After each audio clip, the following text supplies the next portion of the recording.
پاس اس کا ریکارڈ موجود ہے لوہے محفوظ میں، اور کرامن کاتبین بھی اس سے برابر لکھ رہے ہیں. وہاں انکار کی کوئی گنجائش نہیں ہوگی.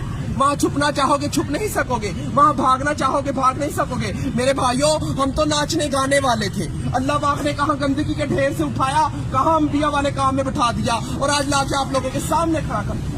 ابھی بھی نہیں سمجھو گے تو کب سمجھو گے؟ نبی تو کسی نے آنا نہیں، اللہ تو گرے پڑوں کو اٹھا کے آپ کے سامنے کھڑا کر دکھا رہا ہے. اللہ نے ذلت کے نقشوں میں عزت دے کر دکھا دیا. ہمیں تو جائز نجائز، پاکی ناپاکی، حرام حلال کی پہچان ہی نہیں تھی. ہم لوگ تو سمندروں کے اندر تھے، آپ لوگ تو کنارے پہ کھڑے ہو. ہم تو اندھیروں میں تھے، آپ لوگ تو روشنی میں کھڑے ہو. ہم تو بے عقل تھے، آپ تو عقل والے ہو. مگر اللہ پاک بے عقلوں کو عقل دے دے کے بھیج رہا ہے. ابھی بھی نہیں سمجھیں گے تو کب سمجھیں گے؟ اللہ کہے گا میں نے علماء بھیجے، دین کے دائی بھیجے، مفتی بھیجے، قاری بھیجے، حتیٰ کہ ناچنے گانے والوں کو بھی ہدایت دے کے آپ کے سامنے کھڑا کر دیا تھا.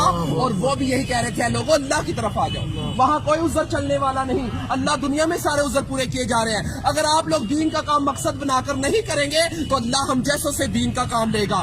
اللہ کسی کا محتاج نہیں ہے، ہم سب اللہ کے محتاج ہیں. ابراہ کے لشکر کو اللہ پاک نے پرندوں کے ذریعے، ابابیل کے ذریعے ہلاک کیا اور بیت اللہ شریف کی حفاظت فرما کر دکھائی. نمرود کو ایک مچھر کے ذریعے ہلاک کیا. جس بادشاہ کے تخت پر بیٹھ کر وہ سجدے کروایا کرتا تھا، اسی بادشاہ کے تخت پر بیٹھ کر اللہ پاک نے اس کے سر میں چھتر مروا کے دکھائے. اللہ کسی کا محتاج نہیں ہے، ہم سب اللہ کے محتاج ہیں. میرے بھائیوں، اگر یہ تبلیغ کی محنت نہ ہوتی تو ہم جیسے کیسے راہ راستے آتے. یہ کام بالکل حق اور سچ ہے میرے بھائیوں، یہ انبیاء والا کام ہے. نبی تو کسی نے آنا نہیں ہے. اگر یہ تبلیغ کی محنت نہ ہوتی، چور، فراڈ، زنائی کیسے راہ راست پہ آتے؟ یہ وہی محنت ہے میرے بھائیوں. اس محنت نے ہمارے اوپر کرم کر دیا. اللہ ہمارے بزرگ دین کی حفاظت فرمائے جو یہ کلمہ لے کر ہم تک پہنچے. ہم تو اللہ کے حکموں کو توڑ رہے تھے، نبی کریم صلی اللہ علیہ وسلم کے طریقوں کو چھوڑ رہے تھے. کہاں سے جنت کے حقدار؟ جنت کا حقدار وہ ہے جو اللہ کے احکامات اور نبی کریم صلی اللہ علیہ وسلم کے طریقوں پر زندگی گزارے گا. تو میرے بھائیوں، اب کسی نبی نے نہیں آنا.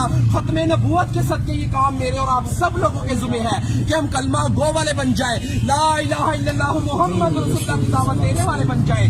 ہر نگری نگری، بستی بستی، گاؤں گاؤں، شہر شہر، آل ٹو ورلڈ اس کلمے کو لے کر جانا میرے اور آپ سب لوگوں کے ذمہ ہے. تو میرے بھائیوں، اللہ کے حروف 4، محمد کے حروف 4، آسمانی کتابیں 4، بڑے فرشتے 4، نبی کریم صلی اللہ علیہ وسلم کے دوست 4، خانہ کعبہ کے کونے 4، امام 4. اسی وجہ سے بزرگ کہتے ہیں پہلی فرصت میں 4 مہینے لگا کر اس کام کو سیکھیں اور زندگی کا مقصد بنا کر چلیں. سیکھنے کے لیے 4 مہینے، کرنے کے لیے پوری زندگی، پھرنے کے لیے پوری دنیا. تو میرے بھائیوں، سیکھتے سیکھتے کرنا ہے اور کرتے کرتے مرنا ہے. تو میرے بھائی، یہ دنیا ہمارا امتحان ہے، عبادت ہماری پہچان ہے، اور دعوت اللہ ہمارا کام ہے. ہم تو اس کام کو کرنے کے لیے موت تک ارادہ کرتے ہیں.